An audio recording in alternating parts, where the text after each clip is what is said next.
says it's on air, but I'm looking on YouTube and it hasn't kicked up yet. Well, it says we're live, so hi, everybody. Okay. Hi. Hi, everybody. Paul. Hello, all.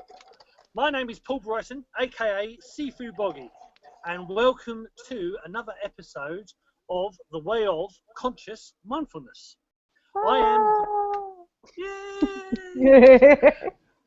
So this is basically a show of different people's points of views, different people's ways, their paths, their flows. So the co's today are myself, Sifu Boggie, and I will pass it over to the lovely, the gorgeous, the ever so wonderful Michelle Infinity. Gratitude, namaste, all the people out there in the world. I am so privileged to be here. We are Tasmania, UK, the East Coast and the West Coast of the United States, and to all of the infinite galactic spiritual warrior family that we are reaching today. Thank you for being here, everybody. My hands are up in the air just as like praise for that we even get to do this, that we get to gather in this way. And so just all of my collective gratitude and love for all of the Medicine Tribe family. So yay! And today I met Ethan. Yeah, all of it. We're the web, the galactic web.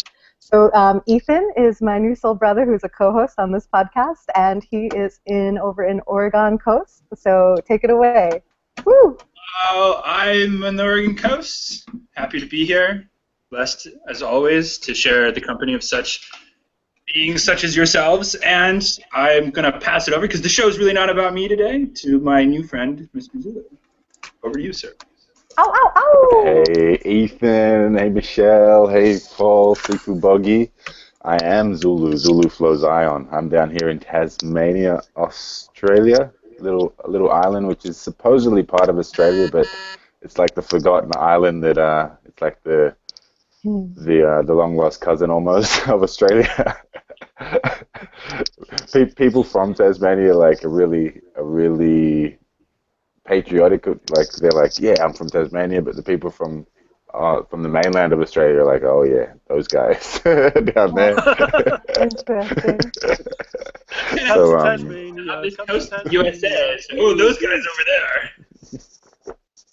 But yeah, I'm just down here doing my thing, living on a hill on the beach with I'm hanging out with my two beautiful children who are still well asleep. They might be up any minute now, but yeah, it's quite beautiful down here, and I'm honored to be here with you guys, sharing this space and flowing with you guys, and I'm excited to see what comes of this next hour or so, however long we're on this call for.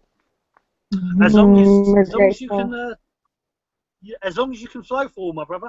It's around about an hour and a half, but it can be less, it can be more. It's all on you. Like I say, it's your show. It's your flow, so it's your show. And quite funny enough, the first martial arts I ever did was the Qigong and martial arts was called Shun, from the Shun family system. Shun means to flow or fold. So it's very apt. It's very apt for the Way of Consciousness to have a show about flow and a man called Flow. So Zulu Flow. So it's all cool. I like it. Cool. So Zulu, you know, what is you? What is? I know you have your own show and your own website. So you know what is Zulu Flow all about? Zulu Flow. So for me, it is about flow. Like that's a chosen name. My name, Zulu Flow itself, Zulu Flow Zion. It's for me about coming back into the moment. The present moment, I find, is all that exists. Essentially, I see life as a series of infinite nows, one after the other. If you can imagine like a sphere of consciousness, or a sphere, like this moment being a sphere, and I've seen this picture actually of, I don't know if you guys are familiar with the Indian god Shiva. Yeah. There's this image that I've seen of him. I don't know if I was meditating one day, or if I just saw this picture actually on like the internet or something. But there's this picture of him holding a bunch of spheres, and he's like birthing moments essentially, and in each of this, in his hand is like a bunch of spheres coming out, and in this sphere is like a reality or a now, and they're going in. Have you ever stood in front of a mirror and then there's been a mirror behind you and you can see it just keeps going back forever?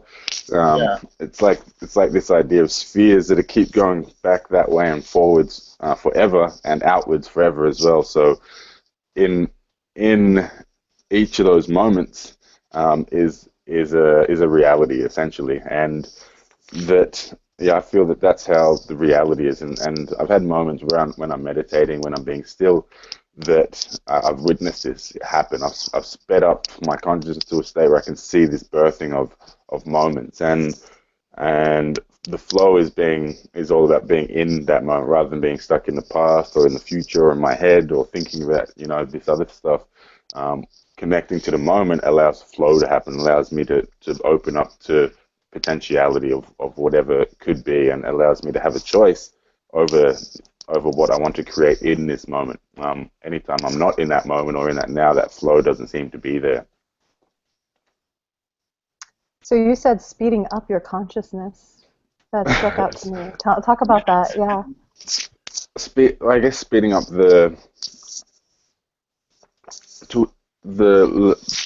how would I, words are difficult sometimes.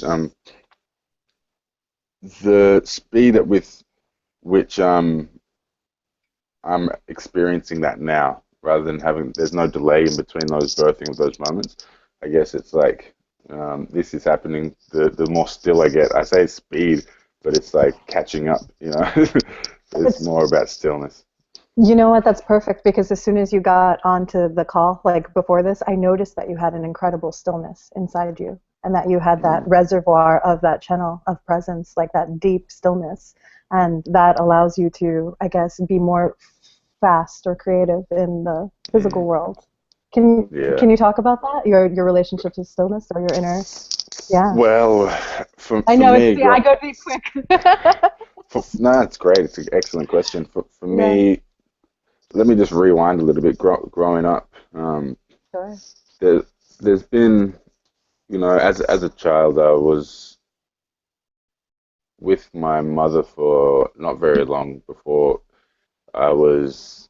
She had to leave the country. I was born in Jamaica, little island close to you. Actually, you said you're in Florida. Yes. Yeah, it's quite nearby you, in the Caribbean, and she had to leave because of visa issues, and I was raised with another family, and then she came back to get me when I was about 3, almost 4 years old, and so but as a child I was like moved around a lot with different families, different people, whoever sort of would take me in, because my mother wasn't very motherly, very maternal kind of person, and I met my father when I was 5, and I've just bounced around a lot of places. So as a youth, I didn't feel very like worthy of love. I felt abandoned a lot of, didn't know where I was going to be any minute. So there was that uncertainty, which it's kind of, there's pluses and negatives to everything. And this kind of led to me kind of not knowing where, or not knowing my place, or not knowing where I belonged in Earth, or with what my sort of purpose was. But I actually do have very young memories of about 3 years old of me. I don't know if you've heard of astral traveling or like leaving my body, and I have astral projection, this sort of stuff. I have very young memories of me being 3 years old, 4 years old, 3 years old, literally leaving my body. And this might sound woo-woo to a lot of people, I imagine, these are some of my earliest memories of actually leaving my body. My mom would be like down the road playing tennis, and I'd be asleep in bed, and I'd literally like leave my body, go through the walls, go through the front door, go and watch her play tennis down at the park when they're floating down there. And then she'd like stop, and I would, oh shit, I better get back home into my body, and like fly back home and like lie back down in my body and wake up. And this, these kind of ideas, I have this memory of I thought it was, I always thought it was my actual myself, or just like, this kind of message from the universe, I guess.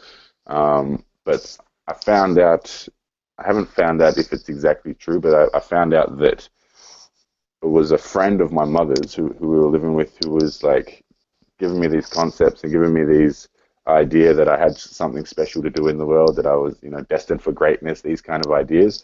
When I was falling asleep, she'd be like sort of telling me these affirmations and showing me these kind of cards about different Indian gods and who they were and what their roles were, and saying all these gods are just like ideas or concepts, but they're actually within each of us. And so these kind of beliefs that have, they shape us as these in a young when we're so impressionable and influential. We are till the day we die, but especially at that age. And I feel that they've carried with me in a sense. And also, I was saying the pluses and negatives. The negatives being that I've dealt with depressions, anxieties, I've got, feeling lost, all that stuff. But also am super easy to adapt to new situations, super easy. I make friends easily because I know I might not be in this place for very long. I get along with any kind of people because I've been in so many different situations. So there's pluses and negatives to it all. And the one thing that has stayed with me is that feeling that I'm destined for greatness, that I'm here to do on earth. But when I say here, I'm here on earth. I've come to this place to actually do something bigger than myself. And it's taken me a long time. I'm 30 years old now, and I first came across meditation itself, like me practicing meditation, when I was 22 years old. And when was that? Yeah, I was 22. And this was Vipassana meditation. Has anyone heard of Vipassana? I really want to do one of those retreats. I know it'll connect me with my inner stillness. So go on. Yeah. So wow. that was my first introduction to meditation, and that sort of changed my life in terms of I was super lost, super, I was into everything but mindfulness. I was into partying. I was into, just literally escaping everything, like all the sort of pain and stuff that had built up inside myself about, where do I belong? I'm not worthy of love, all of this stuff. And that just sort of... For a second and say that's why you astral project. There's a really great book that I've read by Barbara Brennan. I think it's Healing Hands of Light, or Light Emerging. And there's 4 basic defense mechanisms that all humans have. And it has to do with how our energy reacts when we feel attacked or unsafe. And one of them is defense mechanism. I had a partner years ago who had this defense mechanism where you will actually leave your body to feel safer, because you will feel safer once you leave your body, because you won't be like, oh crap, I'm in danger. And since that's the environment that you grew up in, it seems quite natural to have that environment of a defense mechanism. Cool, that's so cool. Throw that out there, so please continue. That's so cool. I didn't know that. You'll have to repeat the name of that book as well, so I can write it down. It's Barbara Brennan is the author, and it's Healing Hands of Light or Light Emerging. She wrote 2 books about it. She's an amazing author. She's one of those authors that was like, I think she worked for NASA as a scientist at one point. Oh, wonderful. And then finally was like, all right, I got to write about the hippie woo-woo stuff now, because it's just too profound to not. So, yeah, Barbara Brennan. Put it down in the chat. Ethan, put it down in the chat when you get a chance for Zulu, so he can see it that way. You see the chat? I'm looking for it. I'll just quickly add. I see it. On the Google Hangouts, there should be a chat on the right-hand side. You see it? Yeah. I want to apologize to everybody. Okay, I can't spell worth a snot. Like, I have government papers saying that I can't spell. I'm so bad at spelling. Don't worry. Send it to me. I'll send it to Zulu. Thank you very much. There's an interesting thing. It's an interesting thing, like you were saying about like the whole woo-woo stuff, and I'm 46, and it's I've said this with Michelle in another show, is that when I was growing up, a lot of the stuff you all talked about, I went through and never told anybody, because I knew if you did, they would say you're mental. And grew up in martial arts. So my teacher at 11 years old basically said,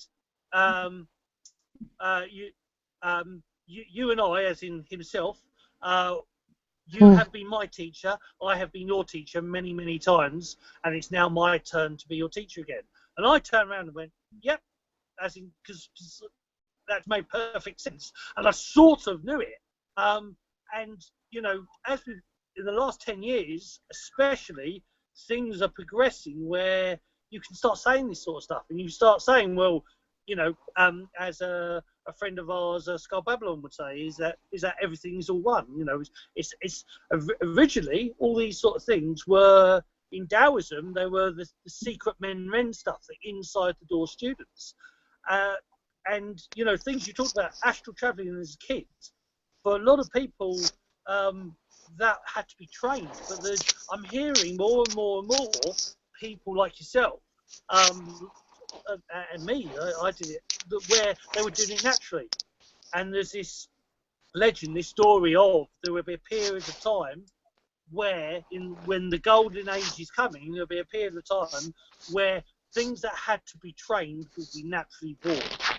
Meaning things like what in the past people had to training to master, there will be people who come along who naturally have it. And technically it's already there. It's you know, like anybody can learn to play the piano, anybody can learn to paint, anybody can learn to ice skate. It's just the level of ability that you will be able to master that. I just remembered I'm looking at the wrong camera. It's the level, the degree that you'll be able to master it. So everybody can do it. It's just how good you. And with that, it doesn't matter how good you do it as long as you do it, because all is good. There is no good or bad. There just is. So it's about doing it for you. So I just wanted to add that, and I'll pass it back over to whoever. I'm going to step in real quick before anybody else gets a chance.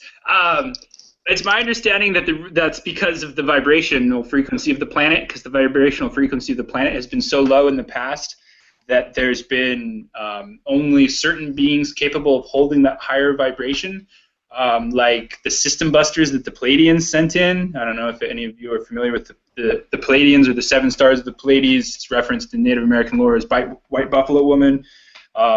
They have ancestral White Buffalo. Sorry. White Buffalo Woman in the sky. The Great White Buffalo Woman who came from the sky in Lakota, Dakota, and lore is from the 7 stars of the Pleiades, because she says she comes from the White Buffalo in the sky, and that's the 7 stars of the Pleiades system. There's a couple really great books about it.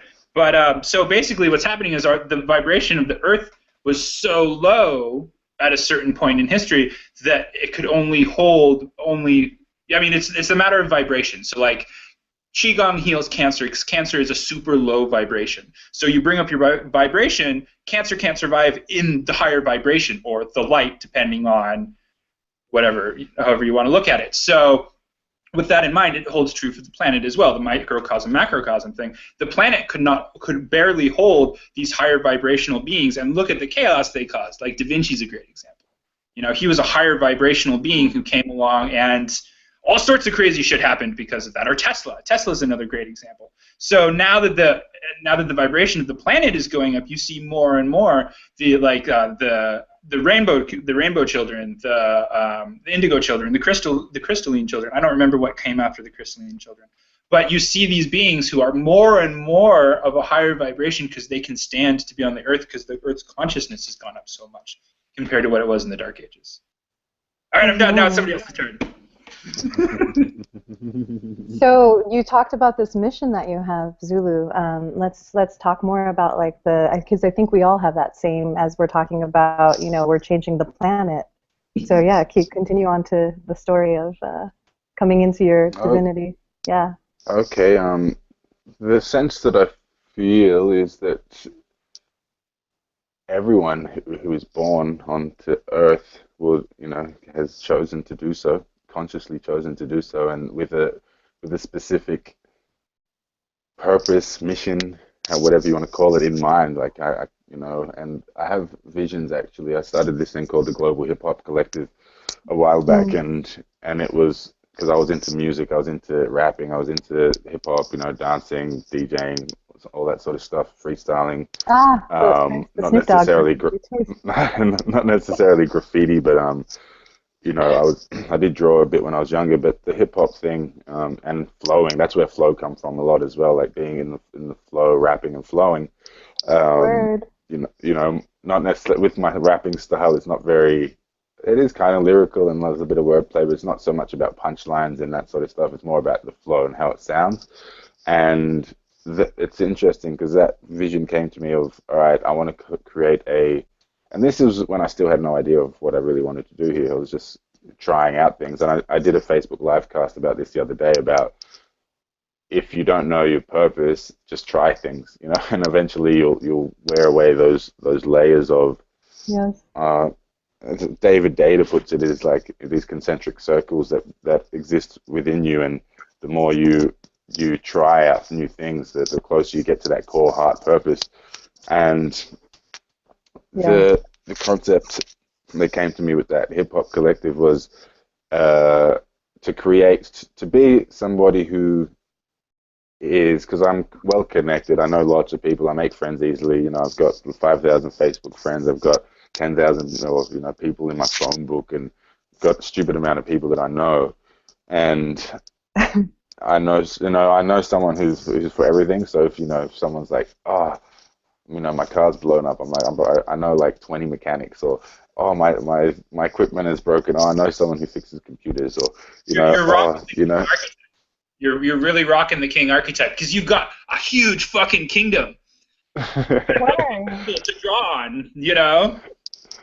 Total king archetype. Beautiful, Ethan. No, I've never heard of I'm loving your inputs, Ethan. gorgeous. Please don't stop. Please don't stop jumping in. They're absolutely Yeah. gold. Yeah, Yeah, sure.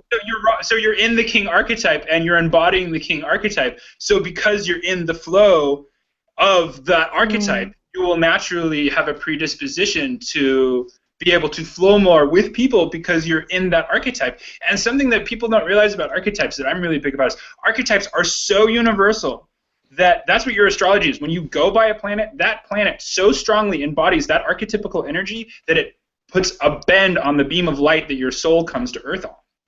And also, archetypes are so powerful that they carry over through a lot of the animal kingdom. The father archetype, the mother archetype, those are things that you see in cats, dogs, certain kinds of insects. Yeah.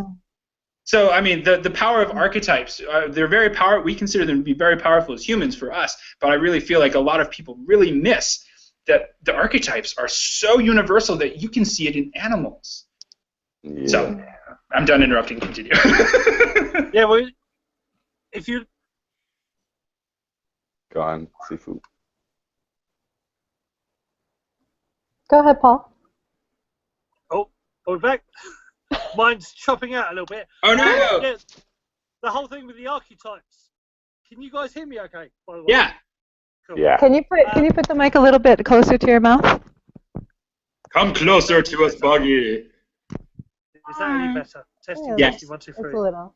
Hello. Slightly. A little. We're good. Okay. Any... Yes, no? Talk to us. Oh, that's So- way better. Yeah, let's do that. Good. And you look nicer Cool. too without earbuds. Oh, I'm going to speaking. Yeah, so the whole thing with even the same with the archetypes and Zulu, like the whole right with the archetypes. The media have been using archetypes for so long. Look at Coca-Cola, look at McDonald's, look at all these people. These are power symbols. The whole thing about Reiki, the whole thing about these different energies, symbols are archetypes. They are tuning forks. I love this thing. Qigong, a symbol, a logo, even a name is a tuning fork. It's a symbol. You think of the old tuning forks, hit it on the ground, bing. You raise that vibration. You focus on that vibration, and you get the C R. And that's what a symbol does. That's what the archetype does. It hones in your energies. Now, Zula, you've got this leader energy. You've got this gatherer energy. Hence why it's very similar.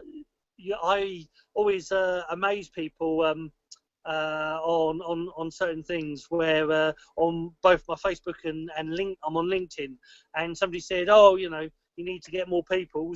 So within 2 months, I went from 2,000 people to 5,000, no, 8,000 people on LinkedIn. I said, well, you just send requests and you just send it out, and like a fishing net, and you have that vibration, you have that energy that vibrates out that people will respond to, and it's this whole thing of, in actual fact, the lovely Michelle, Ethan, you all have that similar energy because you're confident. Know thyself. Look at right camera, Boggie. Know thyself. Be one with thyself. Love thyself. Because if you truly focus on you and under you and feel good about you, then that energy will vibrate out to others. And that's what I've seen of your stuff, Zulu. It's very much what you do. You very much shine your own light. You shine that way. The whole thing of the true healer, the true warrior, the spiritual warrior, is that they have witnessed both pain and pleasure. They've witnessed both the downs and the ups. So therefore, they can say, look, I've been through the dark side. I've been through the hell and the myrrh. I've experienced these things, and I've come out the other side. And that society needs. Society needs people who guide. I mean, you've sort of mentioned it off air about the whole thing, like here in the UK, the leaving Europe, and everybody's running around like headless chickens at the moment. And it's all about the fear. It's all about the unknown. There's one thing that I've never been afraid of, and it's part of the reason why I was called Boggie, because I've never been afraid of the unknown. I'm not afraid of jumping out of an airplane, holding onto the back of a vehicle with rollerblades on and roller skate at 156 miles an hour. Yes, I've done that. I've done crazy things. I am a crazy guy, but it's but not that stupid. My friends could tell you about this. That one deserves a big thumbs up for sure. Much into my roller skating and ice skating, and we would do on the roller skating. I would hold onto the back of a vehicle. The fastest I've ever gone is 156 miles an hour on the back of what's called a Sierra Cosworth. And I was wearing shorts and a t-shirt, holding on the back. I love sort of that crazy stuff. I used to, just for fun, I used to go on the back of a motorbike at 90 miles an hour, and zoom about. But it's the wild side. It's part of my nature. But from that, I can go from this very wild, crazy person, do silly things, to focus on spirituality, focus on other things, and the whole thing with the spiritual side for me is, I love spirit, but I love spiritual and spirit, but I also love science. And when science, look at the camera again, when science matches, when you have science that backs up what you're saying in spirit, you're on the right path. It's signposts. For me, the whole, we're talking about archetypes, and the whole thing is, the universe talks to you all the time.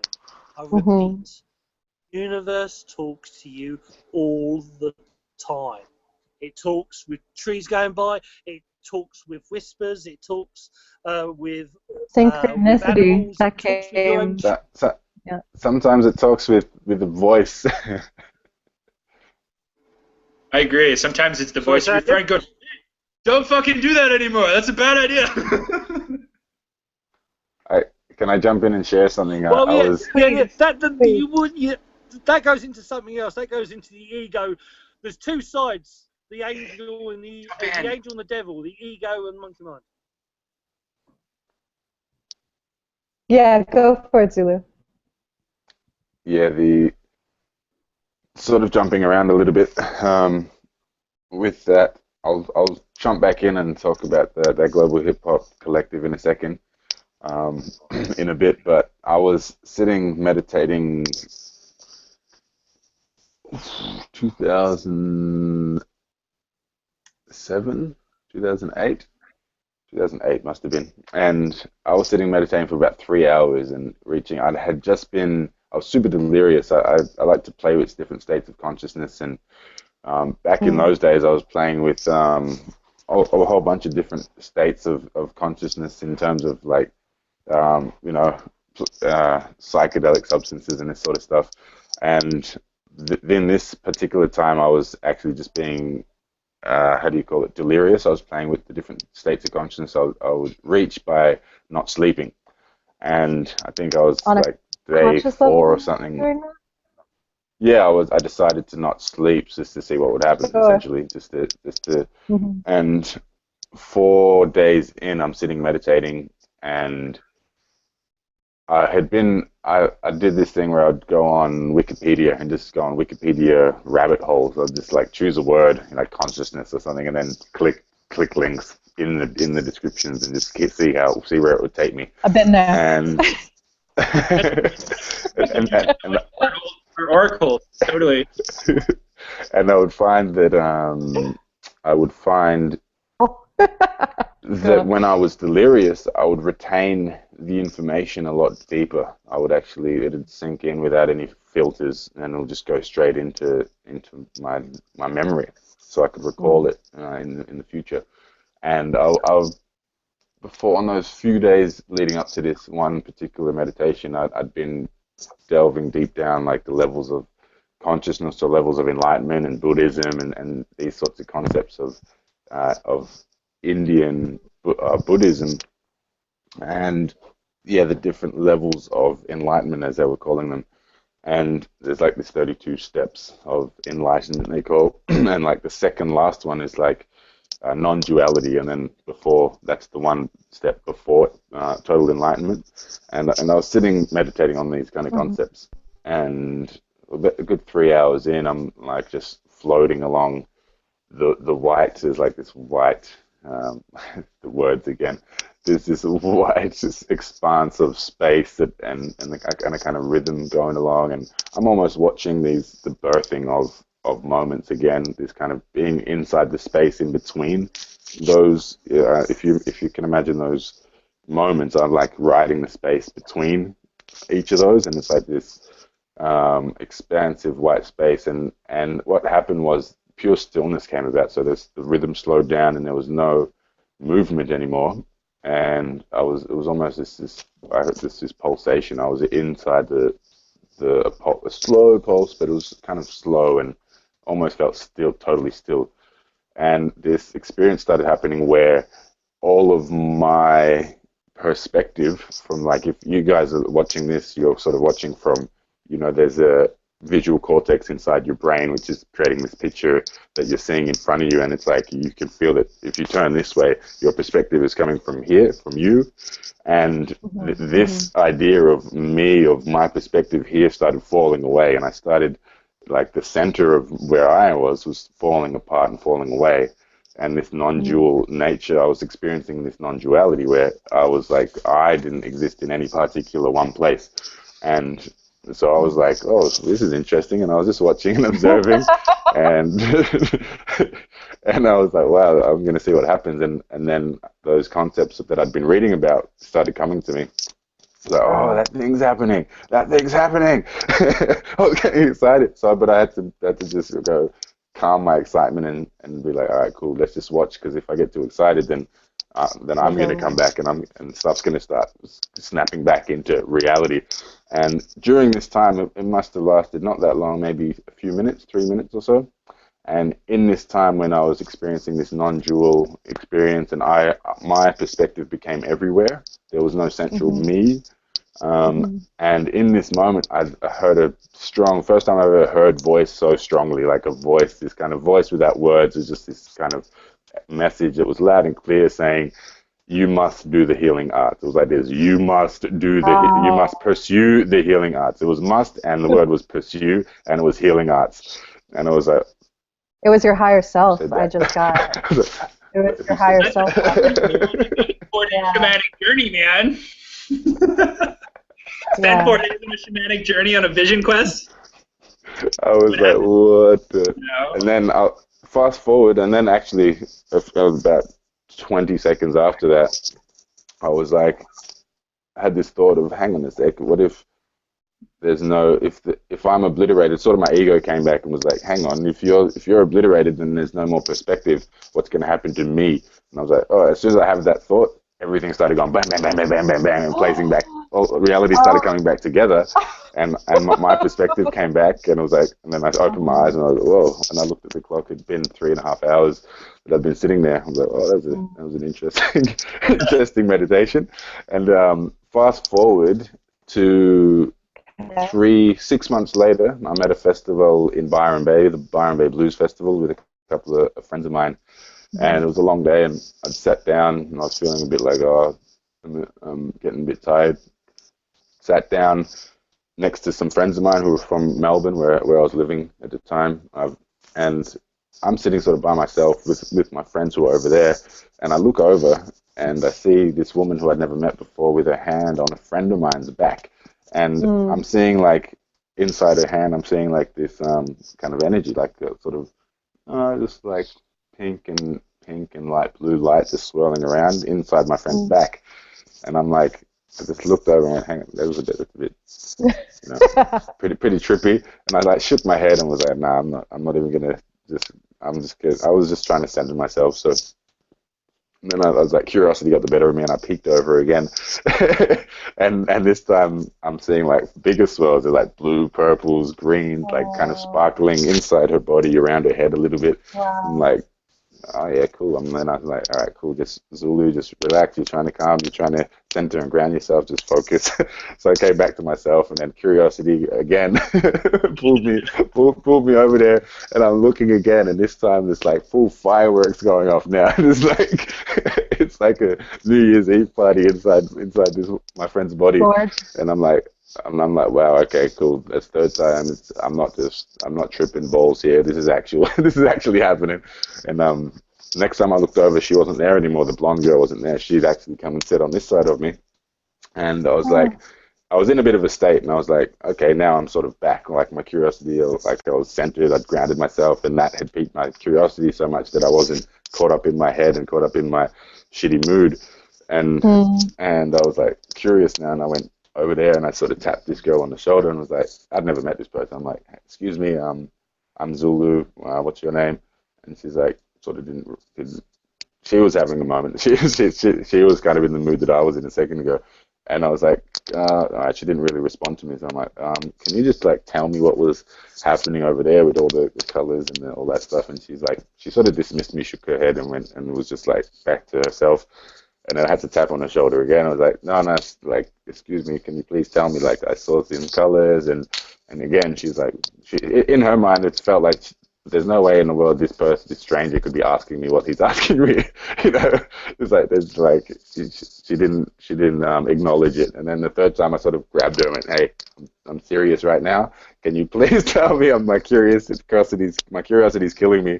Can you please, like, there was these colors, these fireworks, like, I've seen that stuff. Like, can you please, like, just tell me what was going on? And then she sort of clicked and was, oh, this guy's actually asking me a question, and was like, oh, okay, so he must have seen that. Like, because she was like, there's no way people could have seen that.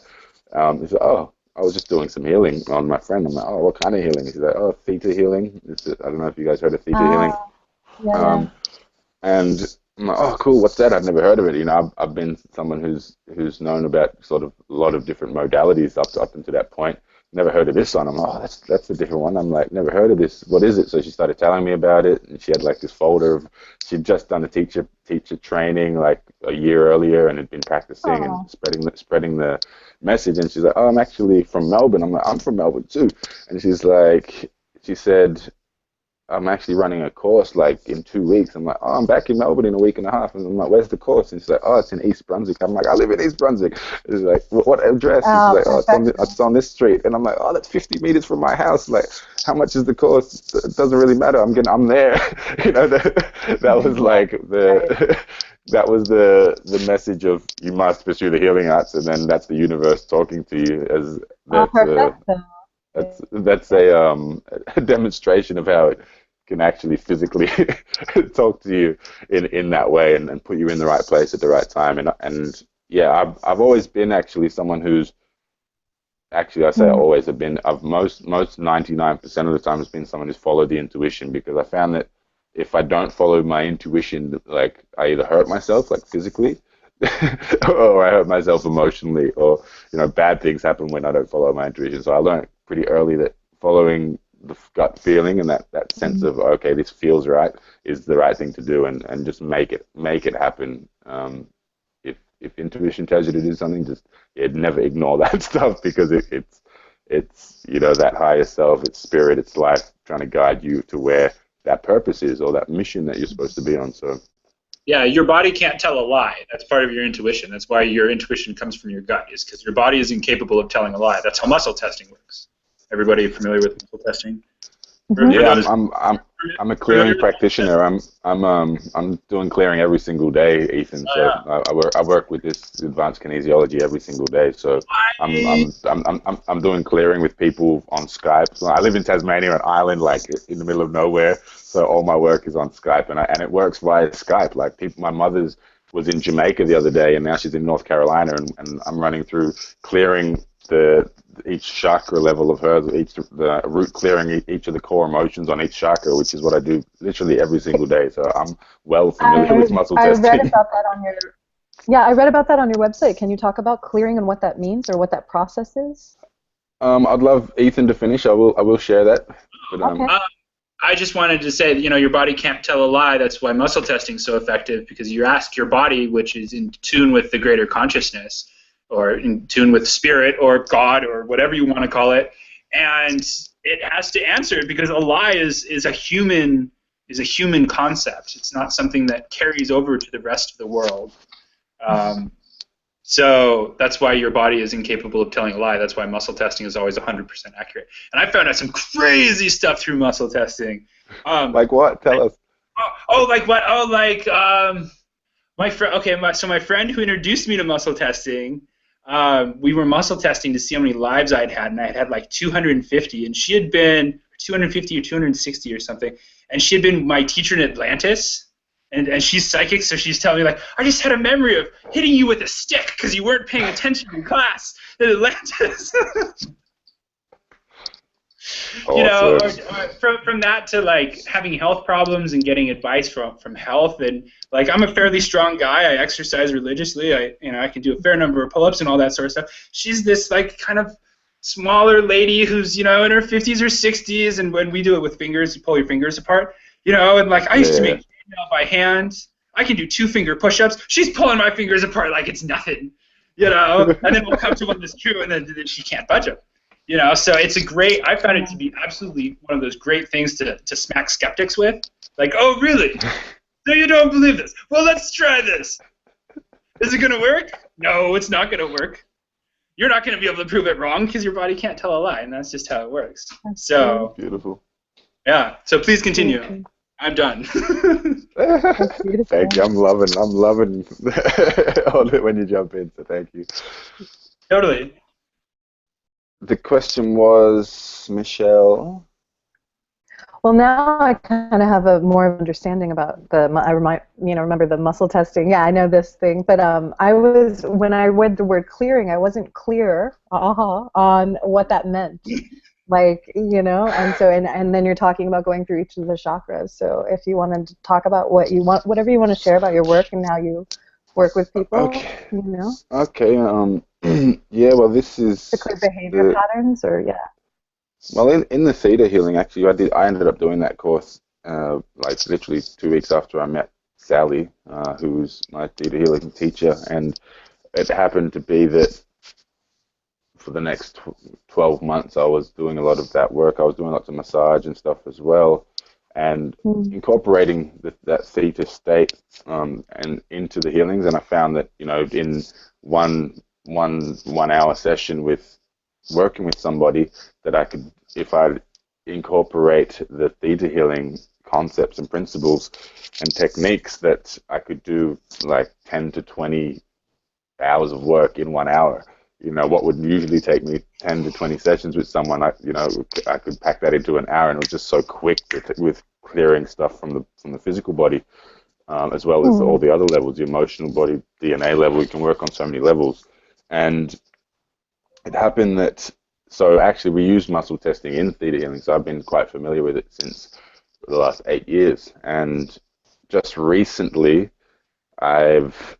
so about a year ago, I did advanced clearing practitioner training with a guy named Dane Thomas, who created this thing called the spiral clearing process. And this is something that he'll be actually someone great to jump on this on this conversation, Paul, by the way, because he's doing great things, and I'm sure he'll be up for something like this, having a yarn. He's doing Facebook Live things. He's working a lot with men's work, doing lots of archetype work as well, and he's big on the masculinity stuff as well, and the spiral dynamics and all of these concepts, the chakra systems. This essentially the spiral is, and the clearing technique, the advanced clearing stuff, is combining the spiral dynamics and also kinesiology with the chakra system, with NLP, with a bit of coaching, and a whole bunch of different modalities put on top of each other.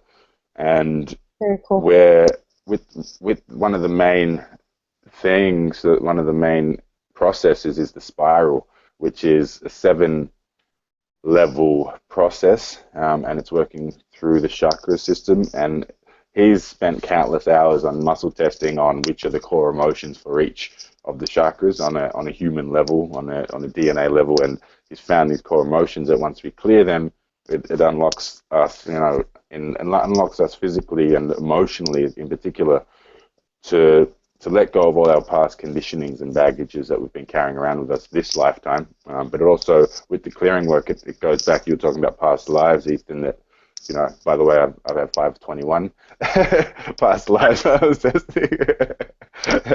And I was testing that as you were talking, actually. And I want to know. What have I done? No, actually, I wanted to jump in for a second and say you can collect stuff from past lives. I had an energetic parasite from a long time ago, like many past lives. The cool thing about this work is and also I have common kind of a persecution complex, because my purpose here is to hold a certain vibration. So I was the spiritual caveman who was a cliff dweller who had to hide out because people were trying to fucking kill me because they didn't like my perspective on things. So you carry that too, to a certain extent. The first thing the doctor said when I was born was, "This one's a fighter," and I'm not really a fighter in the traditional sense, because I don't enjoy I'm not the kind of guy who wants to go out and prove my masculinity by how much pain I can inflict on my opponent. But that concept of that kind of oh fuck, here we go again. I had a session with an energy worker one time, and that was apparently because she was talking to myself from that time, and that was basically my exact words was, "Oh no, not again," when I hit the birth canal. So No. Here we go again. That's right. Oh crap. So I think we might all be saying that one. Oh no, not. At some point, I'm sure everyone's soul goes, "Oh, okay, here we go."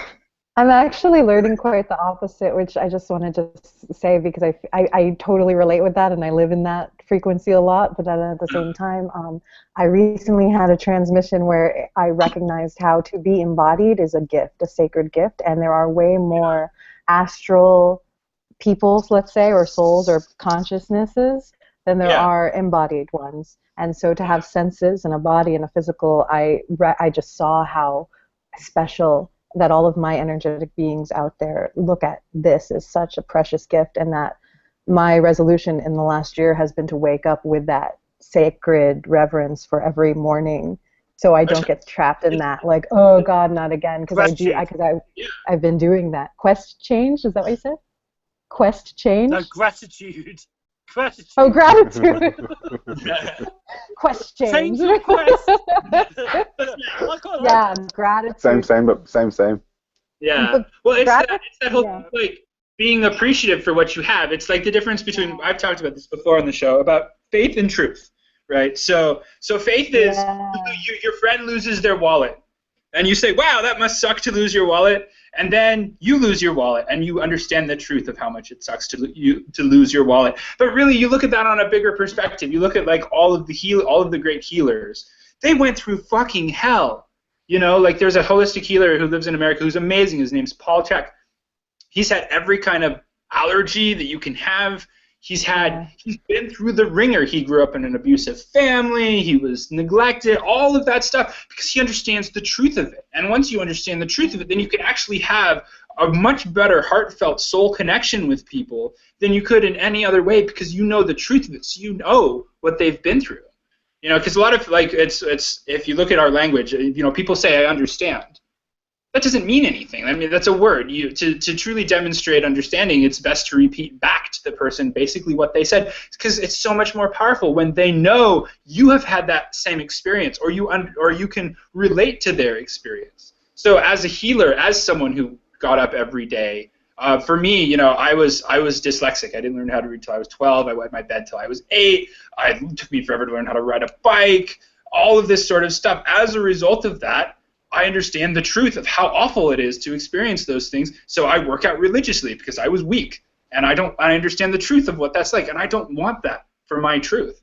But as a result, I'm able to empathize with people who are not, whereas if I had been strong my entire life and fit and capable my entire life, I wouldn't have that understanding.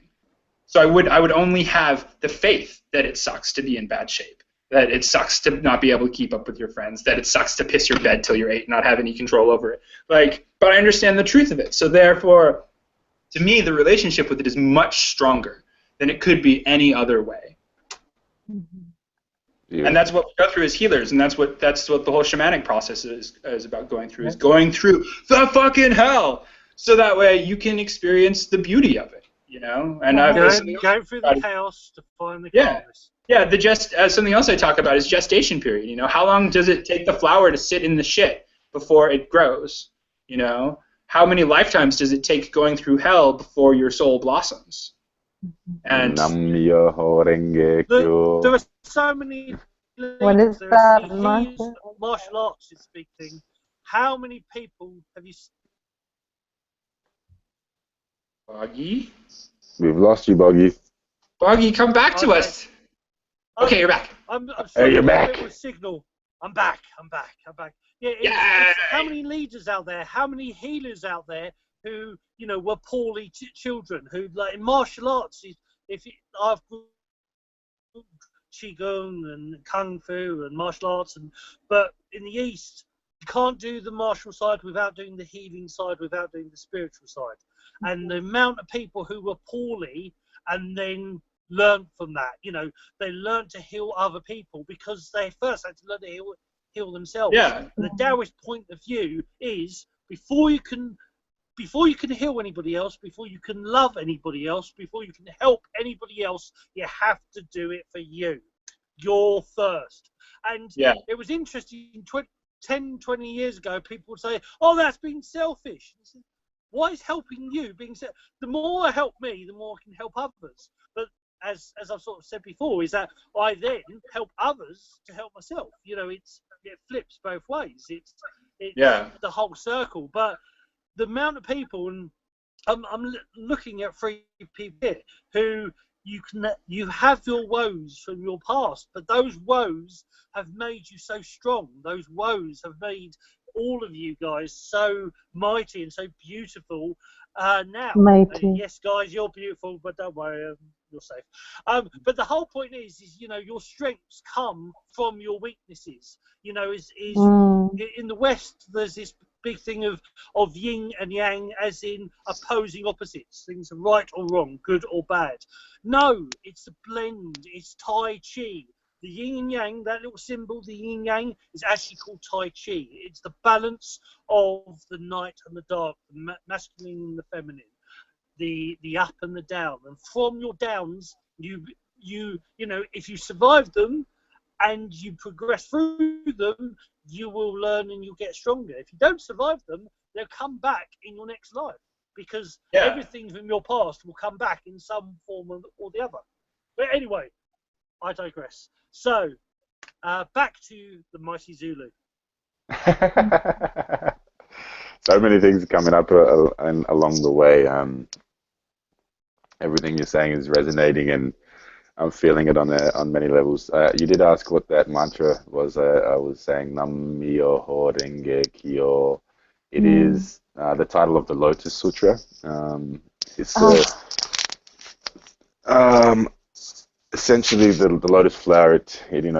It's grown from. It needs mud. It needs that muddy, like Ethan was talking about, to grow. So it has to, the seed has to live in that shit, or that crap, in order to grow. So it's a beautiful metaphor for life, and what you were just talking about, Ethan, that we have to go do that crap, that shamanistic journey, in order to be able to relate, and to know that we are a beautiful lotus flower that is blossoming. That, and the crown chakra is that 1,000-tipped lotus, to open up to our purpose. And so that sort of relates back into the spiral process, which I was talking about, which is clearing all the crap away from allowing us to express our full expression of each of levels of the chakras which represent. And again, it's tying back into the archetypes there.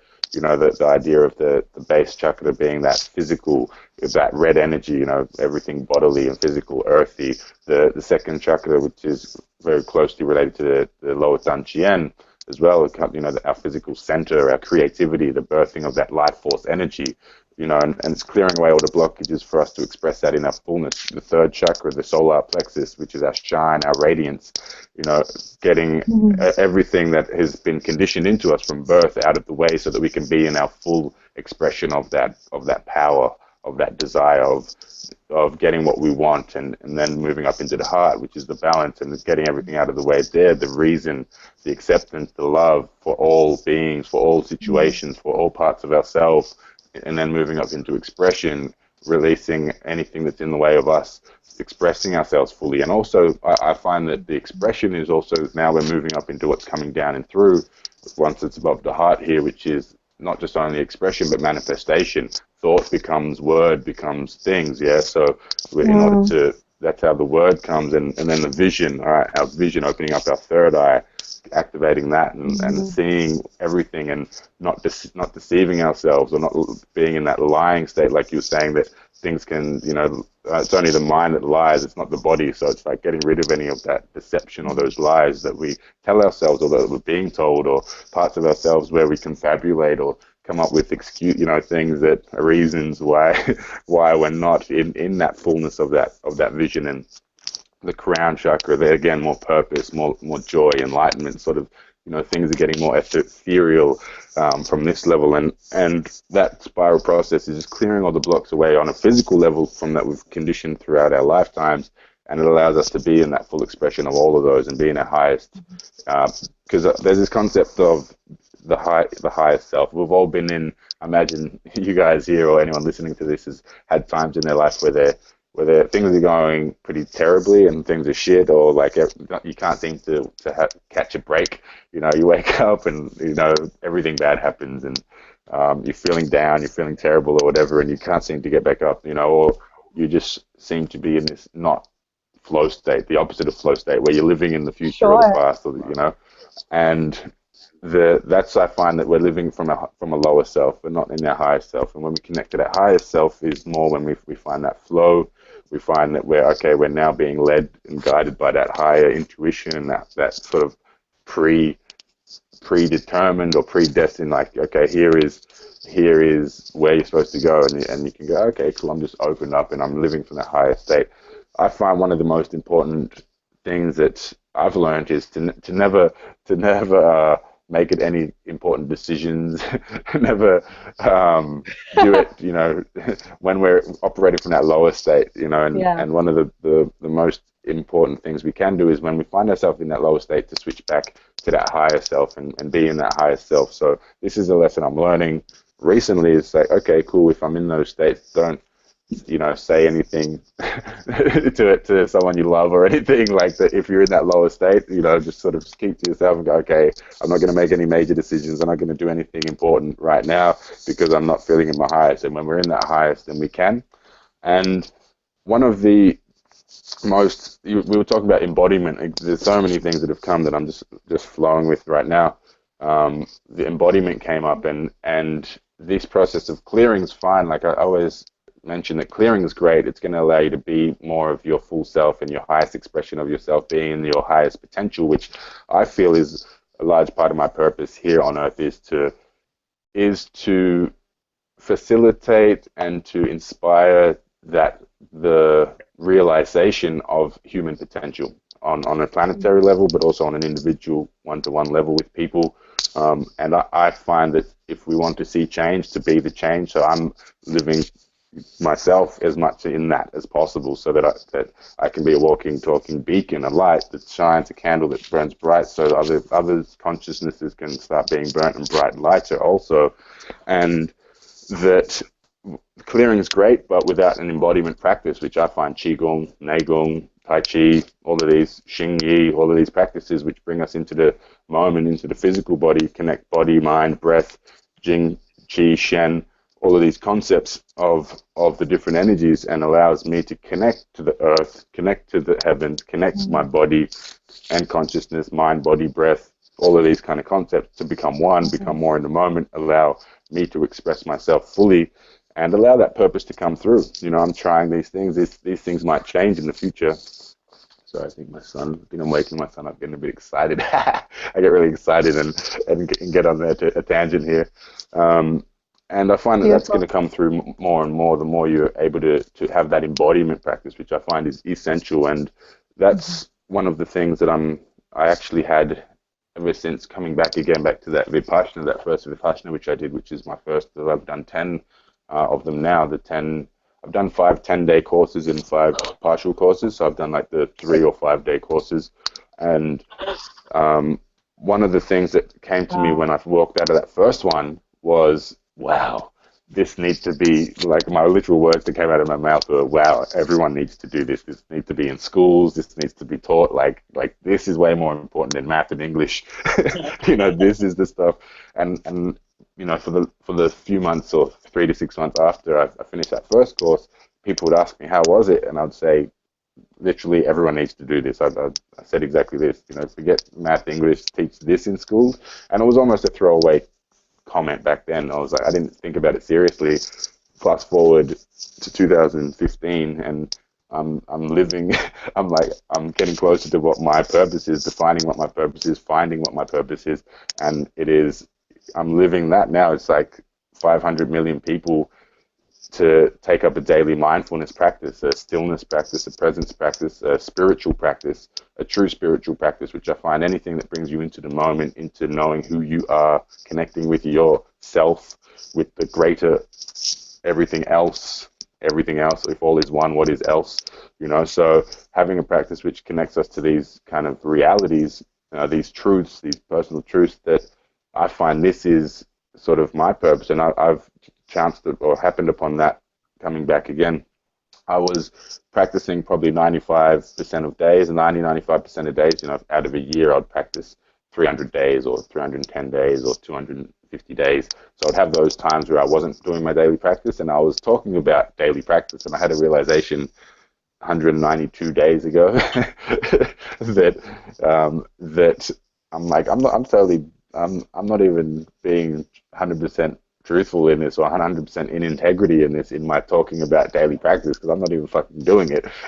You know, so I'm like, so I made a decision then. There's this ancient kind of, this is from like the ancient Qigong masters would say, 1,000 days in a row is discipline. So you get 1,000 days in a row, that's when you actually can say, okay, I've attained discipline, which is, you know, almost 3 years. And 10,000 days is mastery, which is over 27 years. And this concept really hit me and went, okay, cool. If I'm going to be living in integrity and being that light, being that integrous light who is actually good, this is the best way to bring about change, is by being the change, then I have to start living that. And that was 192 days ago, where I've practiced every single day.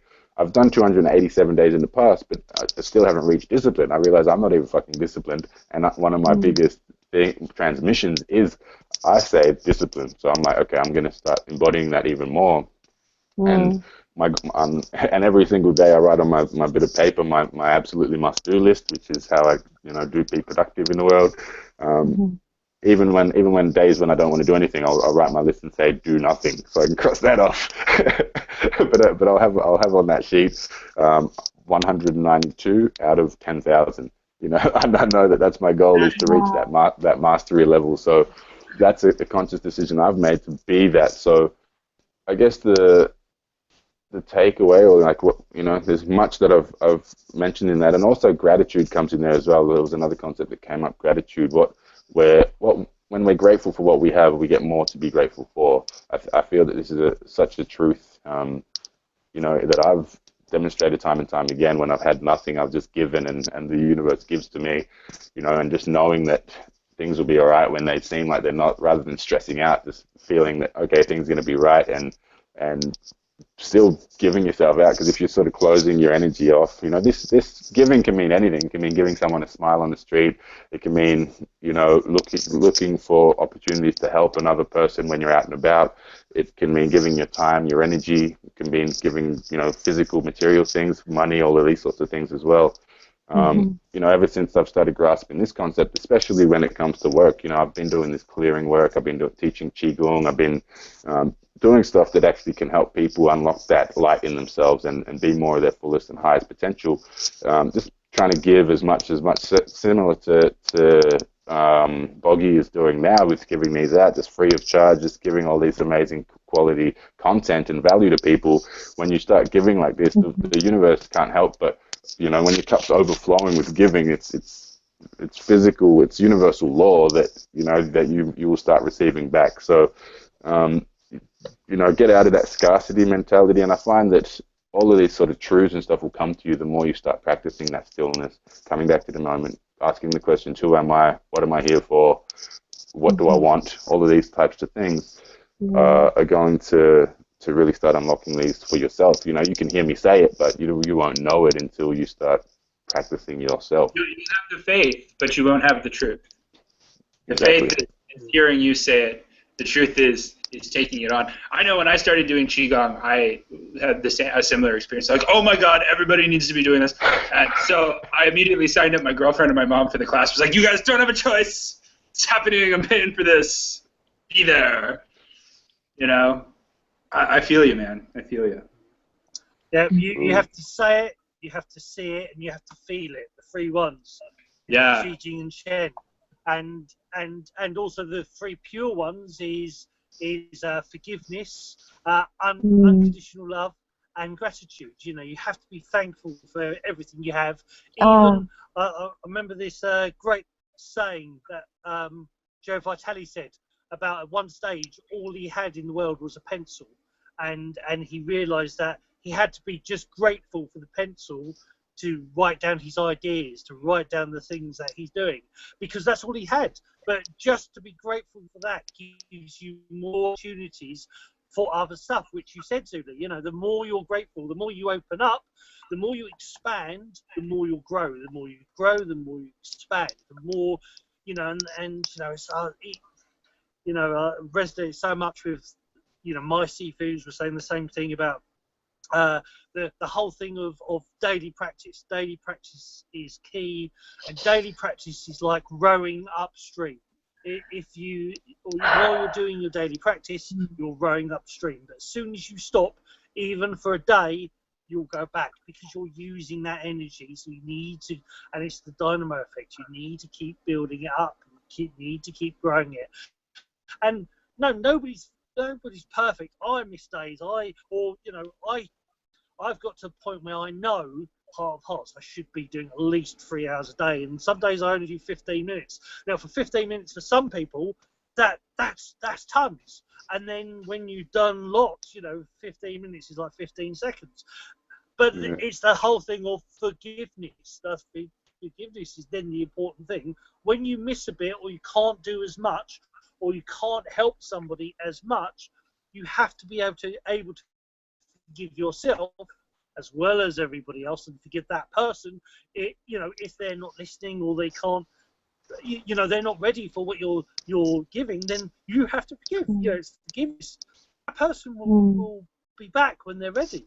You know, there's no point. You know, like the whole point of what we do is, this is out for people to watch, and if 5 people watch it, or 5 million people watch it, in a Taoist way, in a Boggie way, I don't care. I don't care because it's. I've said this before with Michelle and Brendan. The story about the starfish. You know, is that there was thousands of starfish on the beach, and this little girl was picking up one starfish and throwing it back into the ocean, and a man came along and said, "There's thousands of starfish. You can't save each one." And she said, "But I'm saving this one. But I'm saving this one." And that's the point, is that or at least my mission, my journey, is to help as many people, but help when they're ready. I throw it out there, the information's there, and it's a little bit like a joke. When you're ready for it, you'll get it. But you're not ready. But if you're not ready for it, you won't get it. How are you throwing starfish? Oh, my throwing starfish! I made Boggie throwing starfish. They kind of look like this, but they're cooler. They're made out of different baskets. Shuriken. Totally, they're Poseidon's throwing starfish. I make Thor's hammers too. Poseidon. I love you. I just sent a battle wand off to somebody. Boggie's got a battle wand. I just got a soccer ball. That's all I got. Oh man, no! I'll make you Spear of the Gods, man. Warhammer! Yeah! I love that we all have our chosen weapons. That's right. That's Ethan. We got a little piggy too. This is my shtick, because I make That's right. Lightsaber! Oh my goodness. Because Taoistically, it's all about play. It's all about fun. Unicorn. It's about what I learned. Very Some ferocious. teachers I had were serious, but there were other teachers. It was all about fun. You know, be childlike, take responsibility like an adult, but play like a child. Totally, it's the sacred play. You know, with the mantras, mantras, with the mudras, with the meditations, with the Qigongs, you learn them, but if you're not having fun with them, it's not coming from the heart. So you're not loving it, man. And if you're not loving it, jump in, Michelle. I'm sorry, but I just had an epiphany. So flow state and discipline. So you need that playful, childlike spirit essence in order to ride that flow, because that's what I'm learning how to be in that flow more and more. But at the same time, that discipline, that kingly, like ancient, like Eastern discipline, you know, or Native Americans say, or shamanistic discipline, that ancient discipline, basically, it's probably, it's universal, it's galactic, right, can be very heavy. There's a responsibility, there's a understanding of all of the levels that we are, like, in service to, right? Like the reality of what we're here to do. But then at the same time, you have to balance it with this flow state, this angelic, this playful consciousness, this dancing in the moment. The wise fool archetype. This is exactly what a good friend of mine, Alpha Mama, beautiful friend of mine, dubbed this. She had that similar epiphany then, that because I run a 7-week challenge program, which is essentially 50 days of Qigong, like that's the basic, but there's other aspects to it as well, such as a mastermind, a daily journaling, and a daily success template, which we do, which is like 10 habits, which if you do them, you can't help but progress toward your higher purpose. And in that, she was kind of struggling with exactly what you're talking about, with finding that sort of that masculine and every single day doing it, you know, and the flow of the feminine, and she was like, and then she was standing one day doing her Neigong stance, and it came to her. She's like, oh, I get it. It's marrying the flow, that bliss, following your bliss, with doing what you know needs to be done, whether you want to do it or not, which is discipline, you know, and marrying the two, and she dubbed the terminology blisscipline. That's great.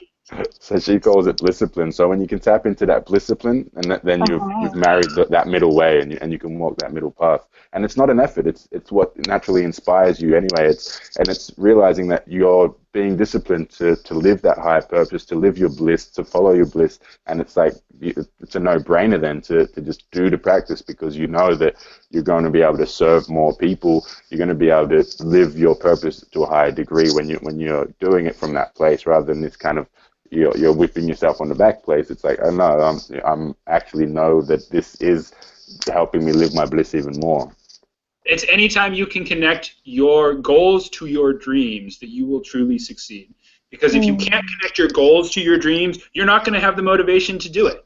Like, it's just, I find that motivation, I find, it's a finite. It's like motivation is like an outside, it's that kind of being whipped by the slave driver is motivation, or having that carrot dangling there is motivation. Whereas if you're naturally inspired from within, you have that breath of life. Inspiration never runs out, and it comes from within rather than from the external. Because it's being fed by your dreams continually. Exactly. Your dreams are continually going into that, so it's continually.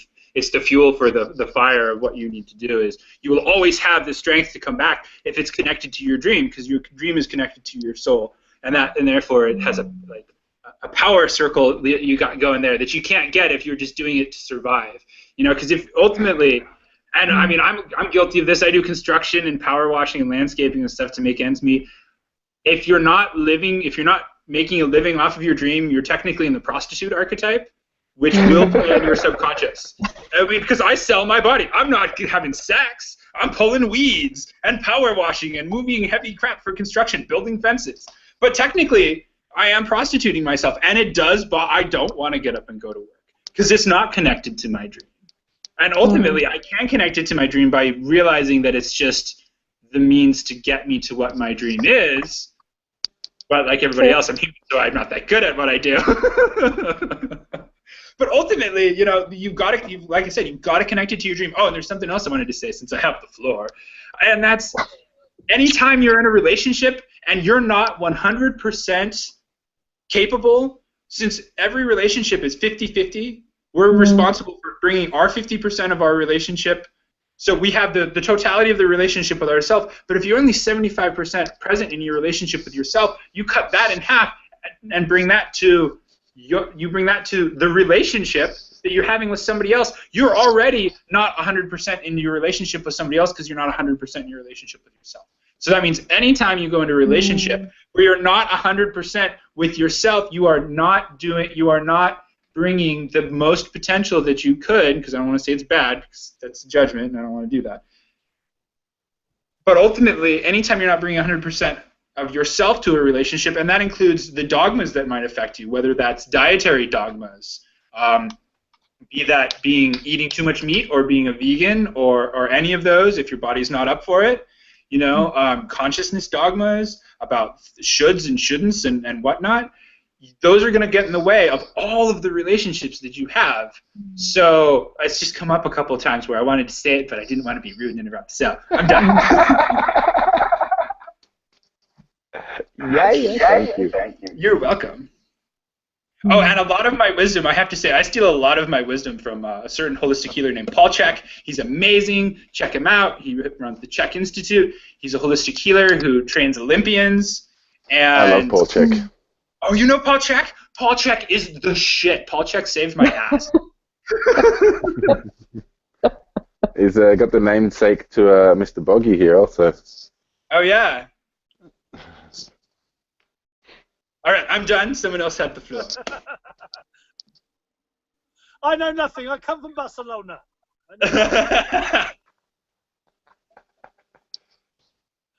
But that's part of Taoist wisdom. Michelle knows it very well. Me saying it. So does Ethan. I'll say something, but then I'll say, hey, what do I know? Because the Taoist joke, the Taoist philosophy is that you have to take it with a pinch of salt. You take the mickey, be playful, is that don't get too caught up in the ego, monkey mind. Monkey mind will say you're awesome, you're brilliant, you're wonderful and everything else. And if you get too caught up in that, you forget, you'll forget to stay in the flow. You'll forget to stay in the balance between yin and yang. And, so it's, what do I know? It's you do what you do, and it's keeping that balance. Can I just jump in and just say thank you so much for having me. I thoroughly appreciate this. It's been so fun. The thing that was coming to me just now is that Ethan and Michelle, I know nothing about you guys. Could you just share a little bit about yourselves and just for my benefit, but obviously anyone tuned into this episode also. Oh, sure. Who haven't haven't met you before, and yeah, know what you guys are up to in the world and what you guys love and what you're here for. And yeah, just if you would share a bit about yourself, I'd love that. Michelle, I think you should go first. Oh, really? I was feeling that you should go first. No, I think that you should go first because I was raised to respect women, but not, I would like to say, but not as that whole thing of like, we need to respect women because women are weaker than men. No, in fact, I think that women statistically are stronger than men. They don't have as much ability to put on hard muscle mass. However, they can endure stress significantly better than men, which leads to women statistically living 5 years longer. And the fact that whole giving birth thing, way more hardcore than anything I can do. So, Taoistically, as far as I'm women are concerned, strong. Women are cool. So Well, it's no easy. pressure. It's easy to be a giant ball of fire running around. It's a lot harder to deal with the ball of fire. So, Okay. ladies first. Well, thank you. welcome. Zulu, thank you for your generosity to invite us to speak and for your listening.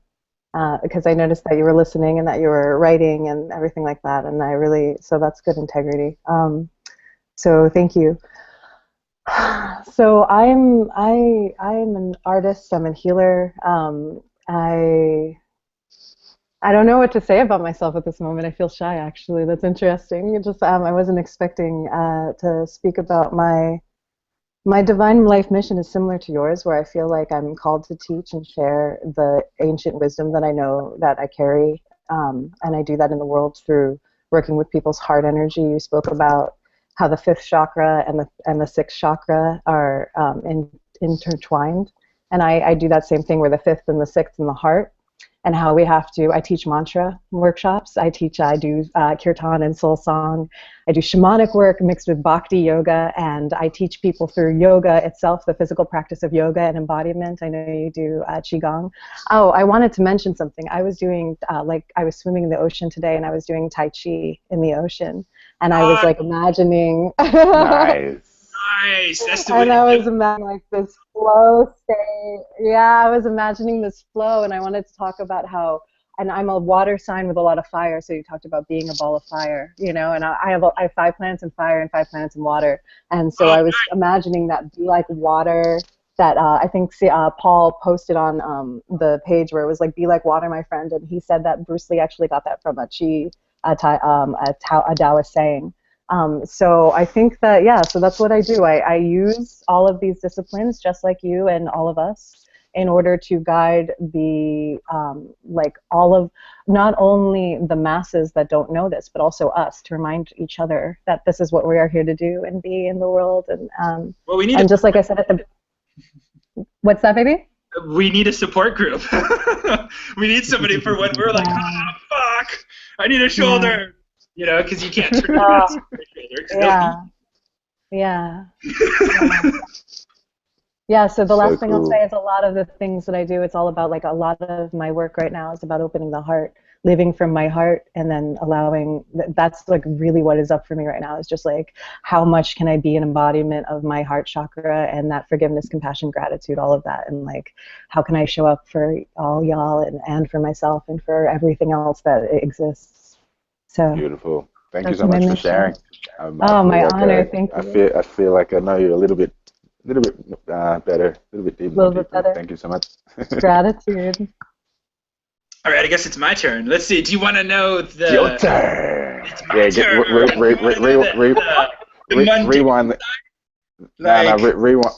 Rewind the clock and give us a rundown of how you came to be here. Quick rundown. I'm 29. I'm a Virgo. My moon's in Gemini. My rising's Cancer. Born on the Oregon coast in the USA, which is basically where I still live. I moved around a little bit. I'm autistic and dyslexic. I was homeschooled my whole life. I was in preschool, so up till I was about 4, which is basically 4 or 5, which is basically daycare. And then I was homeschooled in the middle of 20 acres of swamp by my mom. I had all sorts of crap growing up, like I wet my bed till I was 8. Took me forever to learn stuff. Had a speech impediment. I sounded like Elmer Fudd. Took 2 years of speech pathology to fix. All sorts of challenges, just general physical learning disabilities. My mom took on the the state that I live in to have, so my tests could be read to me because I didn't learn how to read until I was about 14. I was the first kid in, I think, the United States to have that happen. Wow. And so yeah, it's been a long, weird trip. And then and then when I was a teenager, I started getting into empowerment through clothing and through image. And looking back on it now, I wasn't conscious of it then. Basically, my whole life's been leading up to what I do now, which is I have a clothing company, a gear company called Mythogear, and it's for your personal hero's journey. Boggie has one of my Thor's hammers. Actually, he has 3 of them, and a battle wand that looks a lot like a lightsaber, but I don't want to get sued, so they're battle wands. I also make stuff like Poseidon's throwing starfish. So basically what I do now is I make things for people who are on their hero's journey to help them hold the vibration, to help raise their vibration, and as a form of armor, because that's what I used it for. And ultimately, it's a tool like everything else that you ultimately use and then hopefully set aside. My favorite example is this friend of mine named Pockets the Wizard. When I first met him, he was this really, really shy hippie kid who was so shy it caused him like physical discomfort and pain to hold eye contact. So I'd grab him by the front of his shirt and stare into his eyes, and he was really good. He was really strong, and like he worked through it. But I made him a wizard hat. And, well, actually, me and my partner made him a wizard hat, the first one. And what that allowed him to do is that gave him the confidence that he needed to go out and break his shyness, because he felt more confident because he had this magical item to carry with him into the world. And I based it on everything that I've learned goes into what I do. So there's vibrational theory. I made some hammers for one of Boggie's friends who's in a band, and I played the song one of their songs while I was making the hammer. So it has the vibrational in it, that awesome. Vibrational frequency in it. So going back to Pockets, so making him a hat gave him the power and the strength to go out and be brave and talk to people, and it completely changed his life. And I actually made him a new one not that long ago with 22 pockets in it. And each pocket's functional because I don't do non-functioning buttons, and I don't do non-functioning pockets. One Sure. moment, my daughter's just got up. I'm just going to go grab her. Okay, cool. Maybe we could have him, when we close the show in a little bit, maybe we could have him, if he feels called to lead like a mindfulness meditation, because he was speaking about Vipassana. Let's do it. Okay, that's what my idea was. Someone can ask.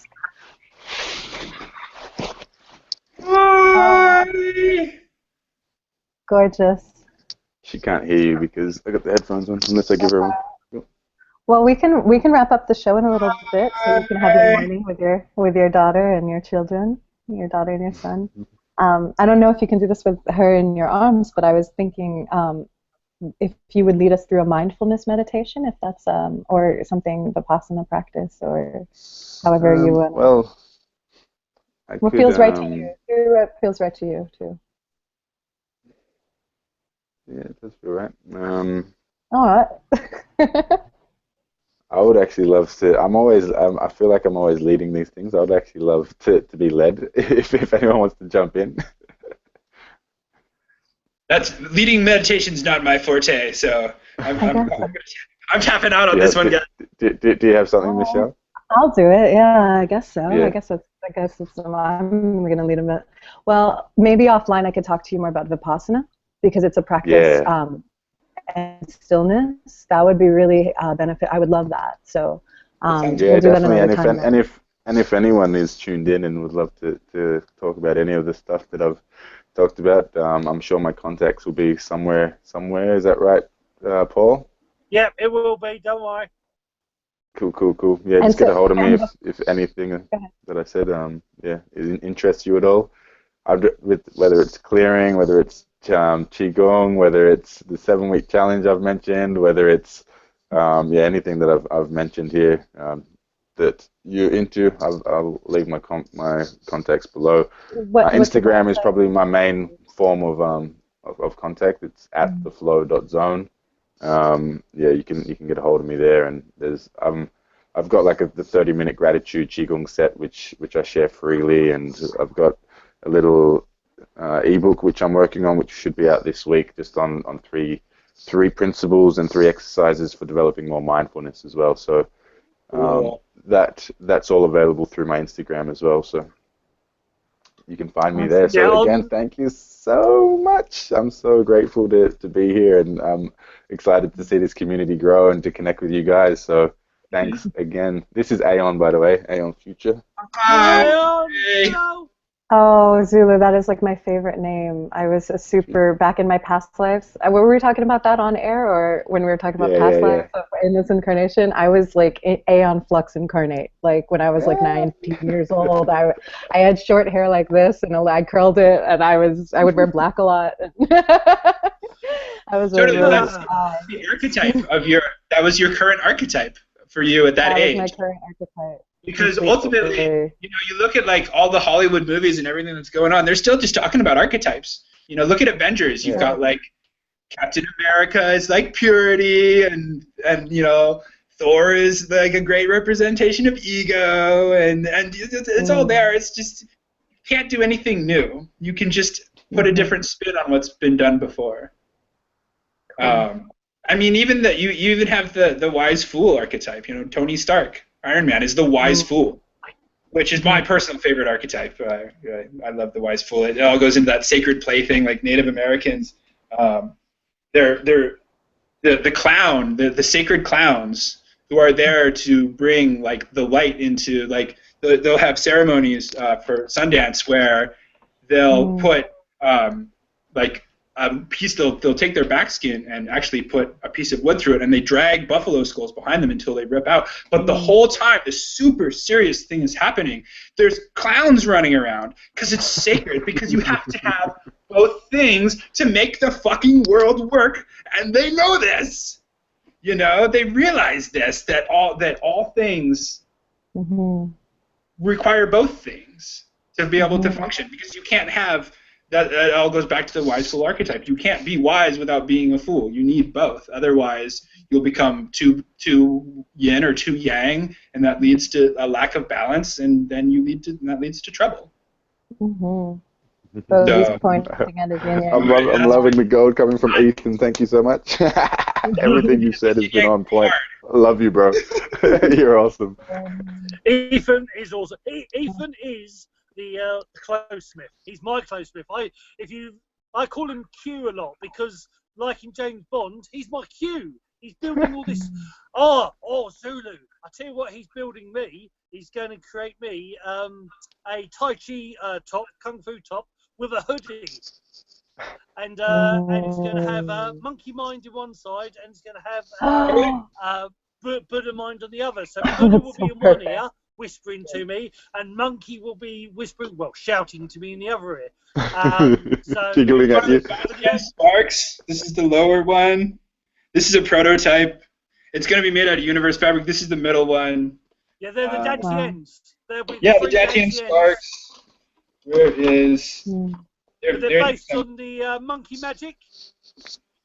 Okay. Where'd it go? But it's going to be awesome anyway. Right. Prototype of the monkey. I made it out of a Hawaiian shirt because that's what I had. They're going to be all made out of universe fabrics. There's a Buddha in here too somewhere. Buddha! Buddha! Prototype. Made out of Hawaiian fabric. Oh. Right. Yeah, well, you got to prototype it out of something. They're all going to actually be this really epic. Where is it? I have this really epic universe fabric. They're all going to be made out of this stuff. A long way to go. This is what he's like with me. Oh yeah, and there's going to be. I'm going to trace the meridians out for out of universe fabric, so you'll be able to follow the meridians for each element because there'll be 5 elements. So each hoodie will be the color of the element, and then it'll have the meridians that relate to that element, and then on each chi point on that element there will be a little patch with a chi symbol embroidered on it, which will be a little functioning pocket, so you can pull things in and out of your chi point. Oh wow! Yeah. And a bunch of other stuff. Yeah. How do we spell Mythagear, by the way? Let's see, Mythagear. I have a website coming soon. I have a Facebook page. I'll send it to you, Zulu. Thank you very much. Nice. Right, okay. It is okay, I feel it. 6 o'clock there, Zulu? 7. That's 8 minutes to 7. Right. Okay. Well, I think my signal keeps cutting out in and out a bit. So, Michelle, if you'd like, if Zulu doesn't, if Zulu doesn't want to you want it? do a mindful meditation, would you do one, please? Yeah, I'll do my best. Thank you so much. I would. It's just, I've got this one here. And no, it's perfect. It's all perfect. So let's all just come into our own version of stillness.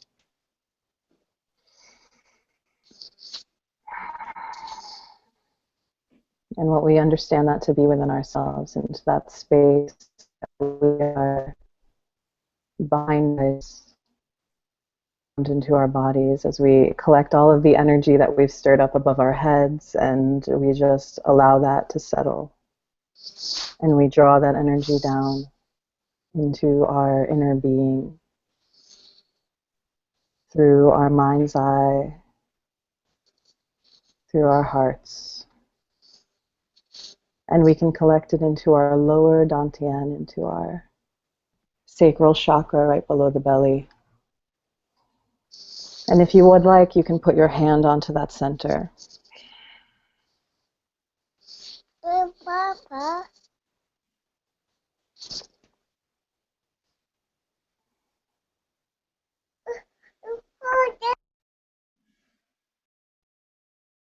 And we can breathe into the belly and fill up the belly and expand the belly.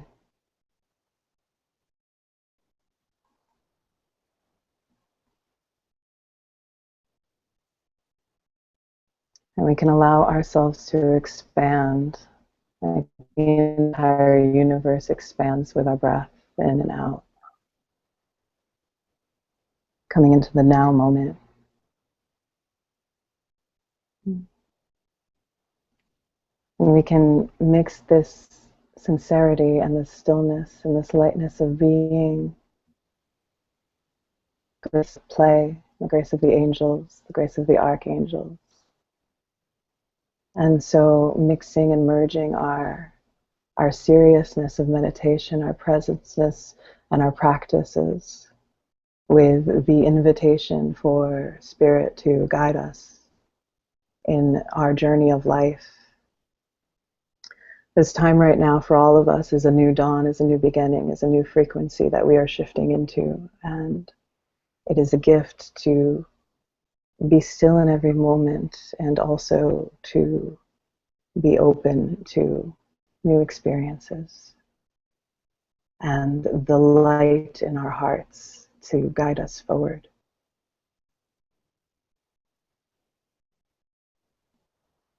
So I invite anybody listening at this moment to set an intention for something that they want to bring in to this new way of being in the world, whether it be faith, whether it be an understanding of truth, whether it be a balance of the two halves of ourselves, or whether it be a mission to align with leadership and also grace.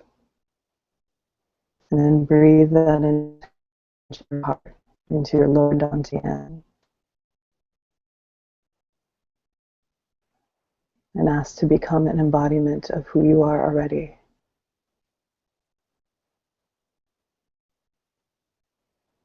And be a reminder that you are love,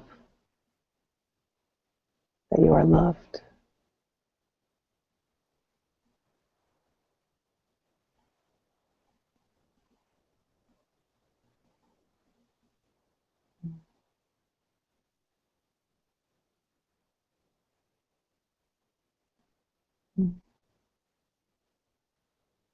And that all of your opposing energies are in harmony.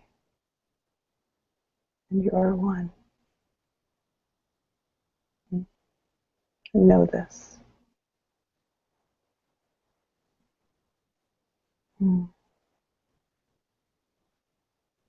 Mm. And with gratitude in our hearts, we surrender into the stillness. who we are.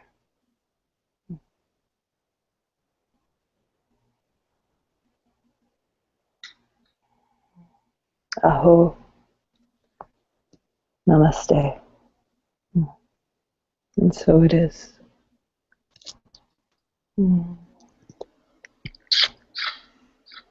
Namaste. Namaste. Hey, bye-bye. Shit. Perfect. Okay, well, that was awesome. Thank you so much.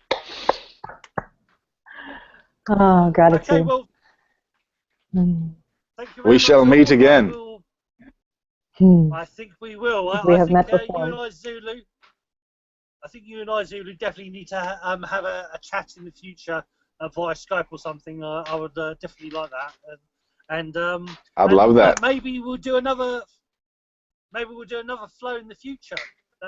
Yeah, let's flow. It's at so some cool point, to just rock up and have.